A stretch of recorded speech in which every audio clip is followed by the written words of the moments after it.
Hello all, कैसे हैं आप लोग। Welcome to tech talk with Shantanu Sen. मैं विशाल अग्रवाल आप सभी का स्वागत करता हूं आज के इस नए एपिसोड में।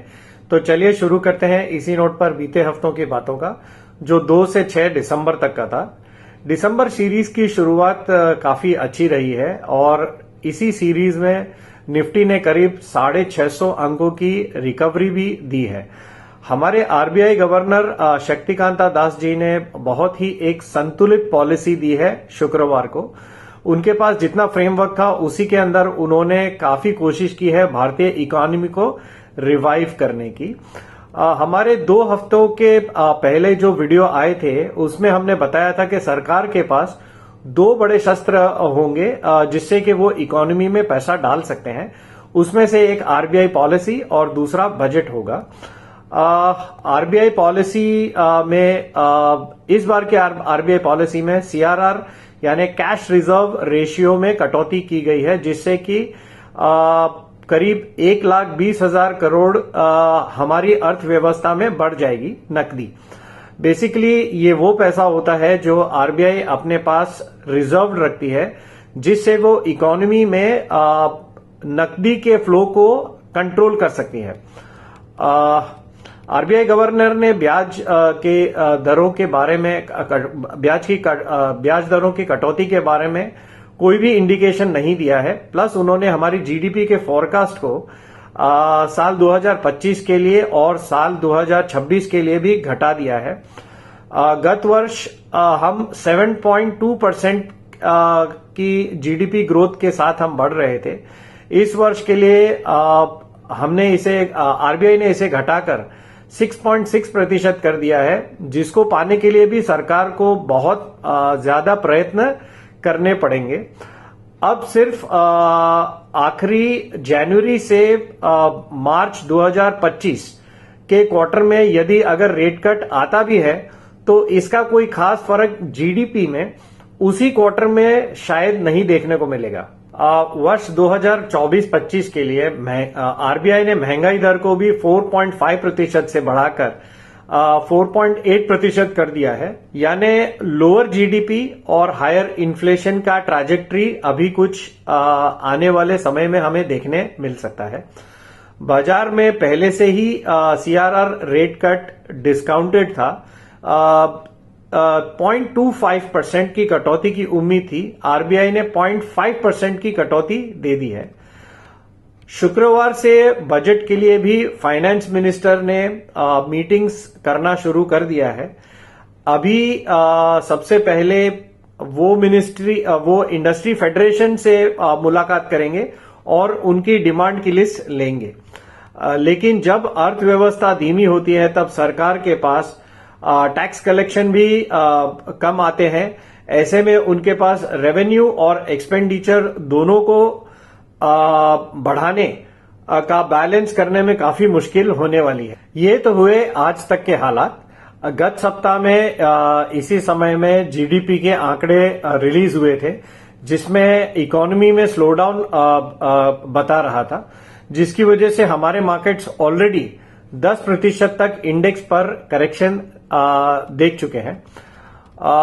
अब यहां से सरकार क्या कदम उठाती है इकोनॉमी को रिवाइव करने के लिए, मार्केट में आगे की रैली इसी पर बेस्ड होगी। ये हमारे मार्केट अब फॉरवर्ड लुकिंग हो गए हैं। हमारे शेयर बाजार में एचएफटी यानी हाई फ्रीक्वेंसी ट्रेड का बोलबाला इन हाल के समय में चल रहा है, जिसे हम लोग मशीन ट्रेडिंग के नाम से भी जानते हैं। गुरुवार को जो वॉलेटिलिटी हुई वो एकदम हैरान करने वाली थी, जिसमें शुरुआती तेजी से मार्केट करीब 350 अंक उछाल देखने को मिला था। 2:30 बजे के बाद एक्सपायरी का गेम शुरू हुआ और कुछ ही मिनटों में 350 अंक फिर से गिर भी गया। इसके अगले ही पल में मार्केट फिर से 200 अंकों की रिकवरी भी देखने को मिली। ये सब इतना तेजी से हुआ कि सभी ट्रेडर्स में एक खौफ का माहौल फैल गया था, क्योंकि इनके दोनों तरफ के स्टॉप लॉसेस हिट हो गए थे। ऑप्शंस में ट्रेड करने वालों को सबसे ज्यादा नुकसान हुआ था इस दिन में। कई सारे ट्रेडर्स तो कुछ महीनों के प्रॉफिट पर उनके पानी फिर गया था। अब यहां से सेबी द्वारा की गई सख्ती की वजह से काफी रिटेल इन्वेस्टर्स हैं जो बच भी गए हैं। सेबी ने एक आंकड़े जारी किए थे जिसमें उन्होंने बताया था कि बीते 3 सालों में करीब 2 लाख करोड़ रुपया का लॉस रिटेल ट्रेडर्स ने ऑप्शंस के ट्रेडिंग में गंवा दिया है, यानी साल का करीब 60 से 70 हजार करोड़ रुपया। ये ज्यादातर वो ट्रेडर्स हैं जिन्होंने कोविड के बाद मार्केट में कदम रखा है, जिनमें मिसाल के तौर पर फूड डिलीवरी वाले हैं, कैब सर्विस वाले हैं, पान वाले हैं, एक्सेट्रा। इन लोगों ने जमकर ऑप्शंस में हीरो या जीरो का ट्रेड खेला था। अब इन्हीं ट्रेडर्स को नकदी की बड़ी किल्लत हो रही है। ये भी एक बड़ी वजह रही है हमारी इकोनॉमी में स्लो डाउन देखने मिल रहा है। इन लोगों का पैसा HFT ट्रेड करने वाले मार्केट के इंटरनेशनल शार्क्स हैं जो ये सारा पैसा उठाकर मार्केट से बाहर ले गए हैं। चलिए अब यहां पर हम कुछ FIIs की बातें भी कर लेते हैं। FIIs ने इस सप्ताह की शुरुआत में बाइंग करके माहौल को सुधार दिया है। उन्होंने दिसंबर के पहले सप्ताह में करीब 11,933 करोड़ की नेट बाइंग की है। गुरुवार की जबरदस्त वॉलेटिलिटी के बीच भी FIIs ने करीब 8,500 करोड़ की बड़ी बाइंग की थी। DIIs ने इसी समय में यानी एक सप्ताह में 1972 करोड़ की नेट बाइंग की है। चलिए अब यहां पर हम कुछ दूसरे एसेट क्लासेस की भी बात कर लेते हैं। गोल्ड के भाव शुक्रवार को 76,650 के आसपास ट्रेड कर रहे थे। इंटरनेशनल मार्केट में गोल्ड का भाव $2,628 के आसपास चल रहा है। कच्चा तेल भी $68 के आसपास ही ट्रेड कर रहा है। बिटकॉइन ने इसी सप्ताह में $1 लाख के भाव को छू लिया है। ये जादुई आंकड़ा इन्होंने इसी सप्ताह में छुआ है। ये कमोडिटी सितंबर महीने में जो करीब $54,000 के आसपास ट्रेड कर रही थी, इसने 4 महीनों में करीब 100% का रिटर्न दे दिया है। ये सारा का सारा खेला जब से ट्रंप के जीतने की बात चली थी वहां से शुरू हुआ था और अब ये एकदम अपने ऑल टाइम हाई अभी इस सप्ताह में ही इन्होंने $1,03,000 के उच्चतम स्तर को भी छुआ था। अब यहां पर हम कुछ निफ्टी की भी बातें कर लेते हैं। निफ्टी 546 अंक बढ़कर 24,677 पर बंद हुआ है। वहीं बैंक निफ्टी भी 53,509 पर यानी 1,453 अंक बढ़कर बंद हुआ है और सेंसेक्स भी 81,709 पर यानी 1,906 अंक बढ़ गया है। अब यहां पर हम कुछ बढ़ने वाले इंडेक्स की भी बात कर लेते हैं। निफ्टी मेटल और निफ्टी आईटी ये करीब 4% बढ़े हैं इस सप्ताह में और बाकी भी सारे इंडेक्स करीब 2-2.5% के आसपास बढ़े हैं। घटने वाले इंडेक्स में हमने सिर्फ निफ्टी एफएमसीजी को देखा है जो 0.35% घटकर लाल निशान में बंद हुआ है। तो चलिए अब यहां पर हम कुछ बढ़ने वाले शेयरों की भी बात कर लेते हैं। सबसे पहला नाम है HEG का जो करीब 26.5% तक बढ़ा है इस सप्ताह में। उसके बाद है Maharashtra seamless, Swan energy, Indraprastha gas, Finolex cable और KEC इंटरनेशनल।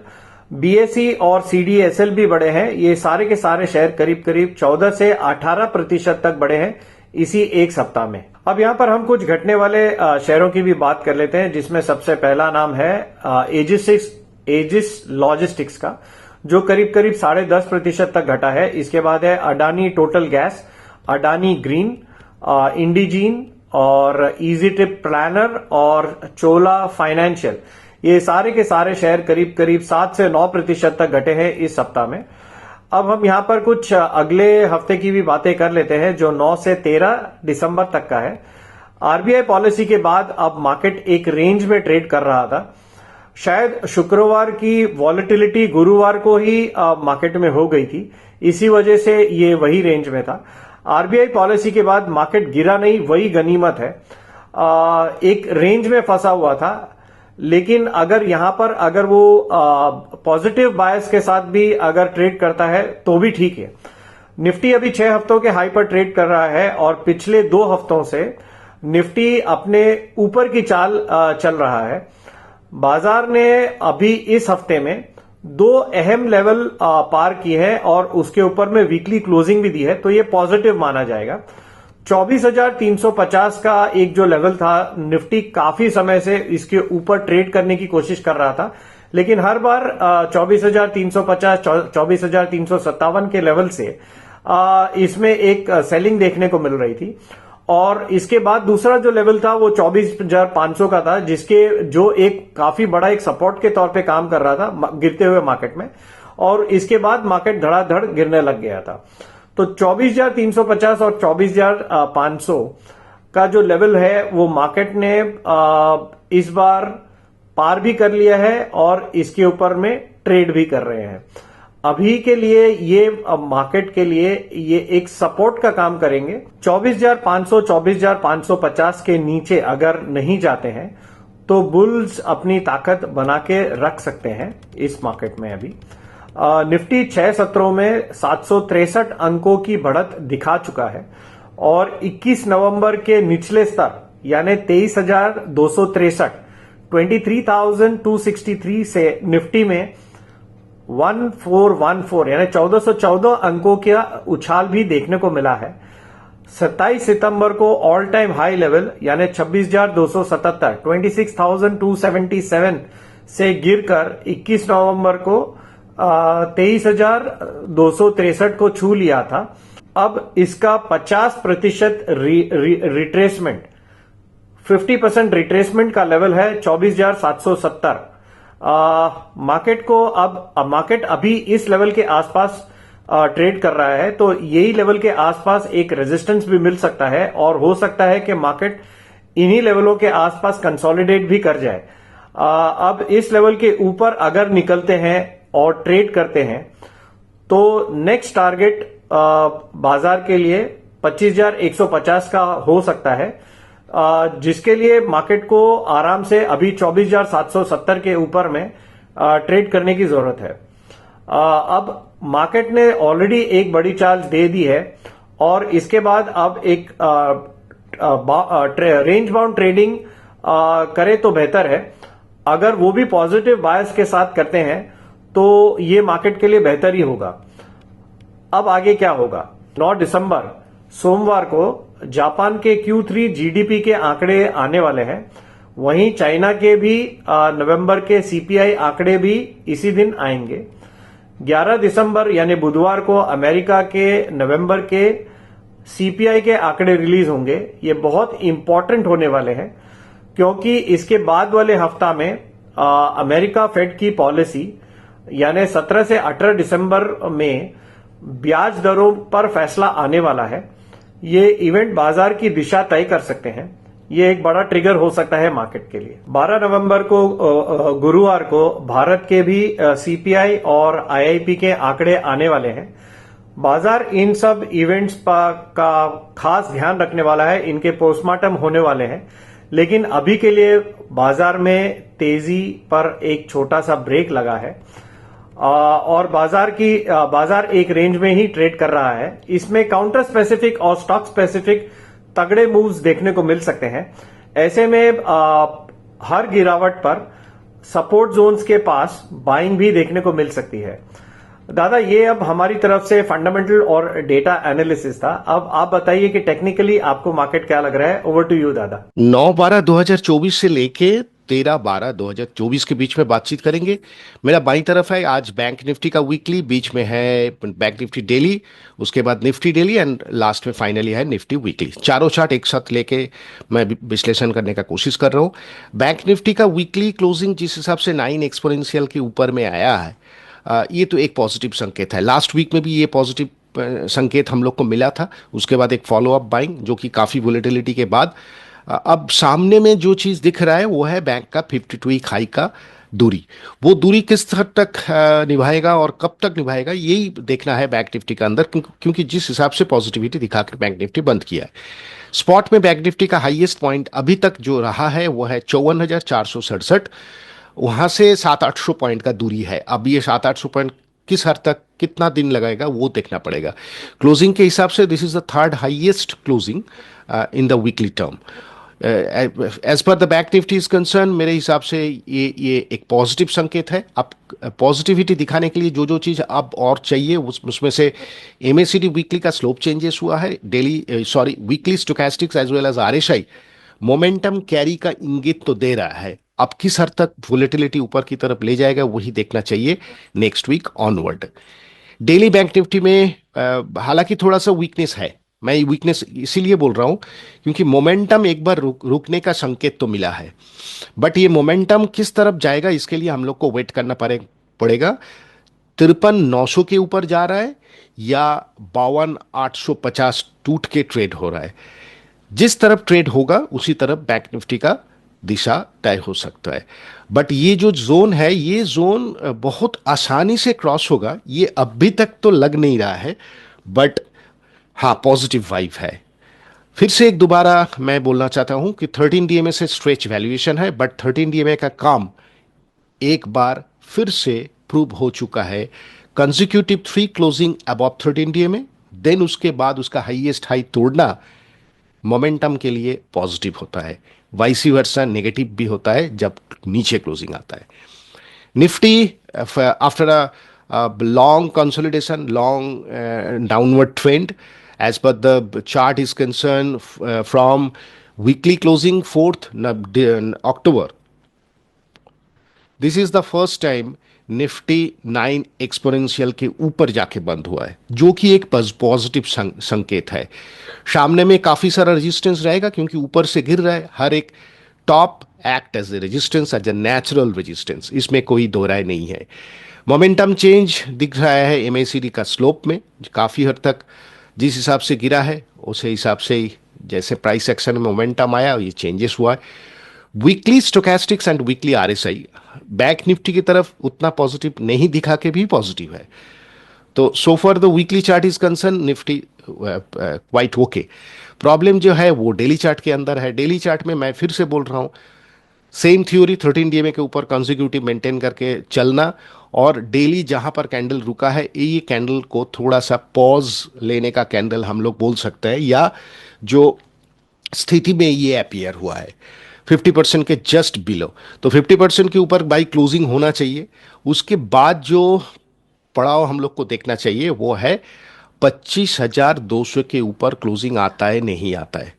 जब तक इसके ऊपर नहीं आता है तब तक के लिए ये एक सप्लाई जोन के हिसाब से काम कर सकता है। नाउ द पॉइंट इज, ऊपर में मैं एक रेड लाइन ड्रॉ करके रखा हूं, मेरे लिए ये है main trigger, main trend decider point, जो कि करीब करीब 25,570 इसके ऊपर जाके क्लोजिंग देना और लगातार 2 क्लोजिंग देना, तब जाके मेरे को ये समझ में आएगा कि मैं बैंक निफ्टी के जो रिवर्सल हुआ है जैसे वो ऊपर की तरफ जाने का कोशिश करेगा या नया हाई बनाएगा कि नहीं आएगा वो तो समय ही बताएगा। इसके ऊपर जाने के बाद मैं थोड़ा सा कंफर्ट फील करूंगा for a new high Nifty. जब तक इसके ऊपर नहीं जाता है यहां पर जाके क्या सप्लाई आता है कि नहीं आता है वो मेरे को ऑब्जर्व करना पड़ेगा। बाकी जो चीज होके रखा है वो थोड़ा पॉजिटिव ही है, but daily and very short term is concern ऊपर की तरफ एक सप्लाई जोन रेडी हो चुका है। क्या वो सप्लाई निफ्टी को फिर से दोबारा नीचे की तरफ खींच सकता है वो ही देखना पड़ेगा। उसका ही एनालिसिस आप लोग जरूर घर पे कीजिए और बाजार के टाइम हर घंटा मार्केट का ऑब्जर्वेशन लेते रहिए। ये था मेरा बैंक निफ्टी और निफ्टी का डेली और वीकली कॉम्बिनेशन के हिसाब से बातचीत। अब चलिए हम लोग का नेक्स्ट स्लाइड में हम लोग देख लेंगे इस नेक्स्ट वीक में सपोर्ट रेजिस्टेंस क्या क्या उभर के आ रहा है।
निफ्टी और बैंक निफ्टी के लेवल्स बताने के लिए थैंक यू दादा। अपने नेक्स्ट सेगमेंट में चलते हैं जहां पर हमारे इन्वेस्टरों द्वारा पूछे गए सवालों के जवाब में आप कुछ स्टॉक्स के बारे में जानकारी देते हैं, तो प्लीज बताएं दादा, ओवर टू यू। आज जो तीनों स्टॉक के ऊपर टेक्निकल विश्लेषण करेंगे, ये खाली विश्लेषण है, ये कोई रिकमेंडेशन नहीं है।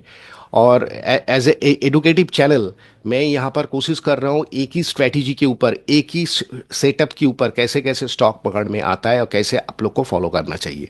फेलियर, राइट, रॉन्ग, ये सब आप लोग विचार कीजिए, बट ये कोई रिकमेंडेशन नहीं है। फिर से बोल के मैं शुरू कर रहा हूँ आज का विश्लेषण। ग्रिप्स कॉटन, शानदार tech, TN news print, Tamil Nadu news print.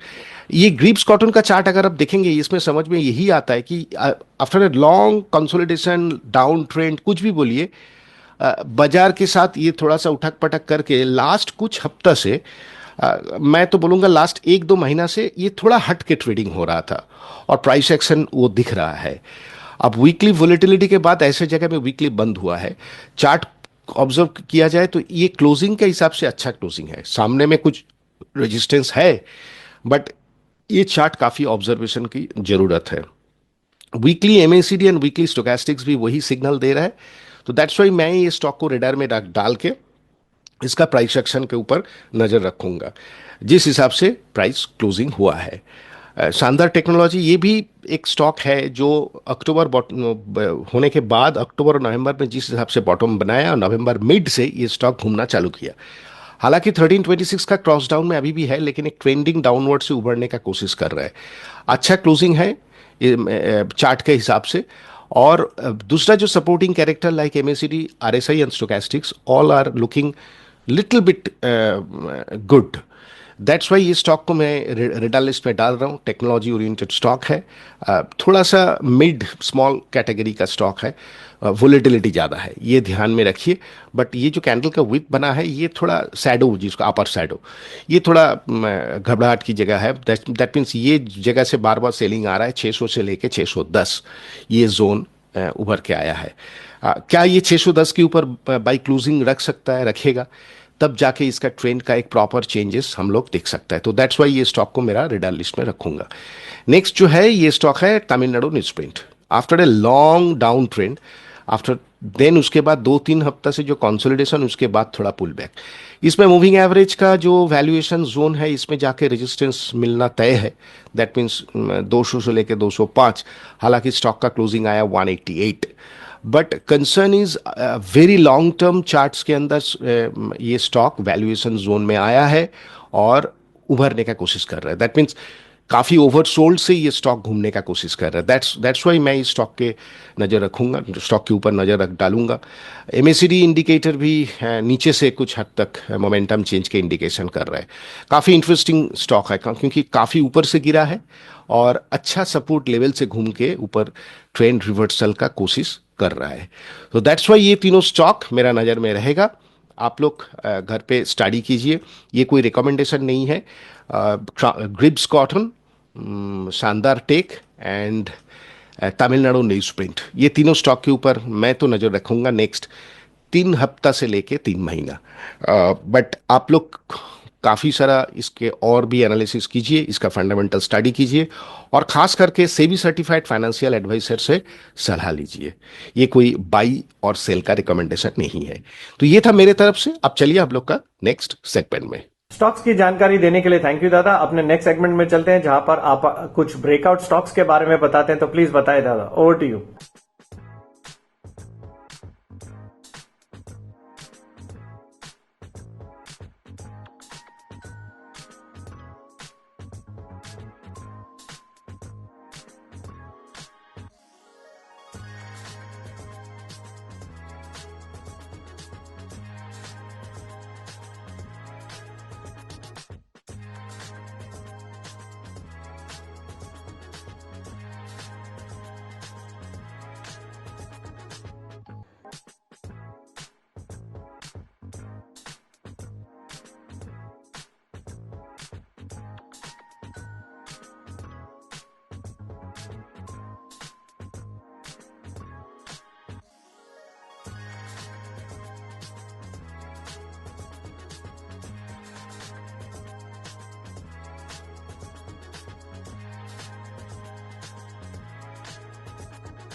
Breakout stocks बताने के लिए थैंक यू दादा। अपने लास्ट सेगमेंट में चलते हैं जहां पर हमारा ये डिस्क्लेमर रहता है, this is a completely educative channel. हम यहाँ पर सिर्फ और सिर्फ एजुकेशन पर्पस के हिसाब से ही व्यूज शेयर करते हैं।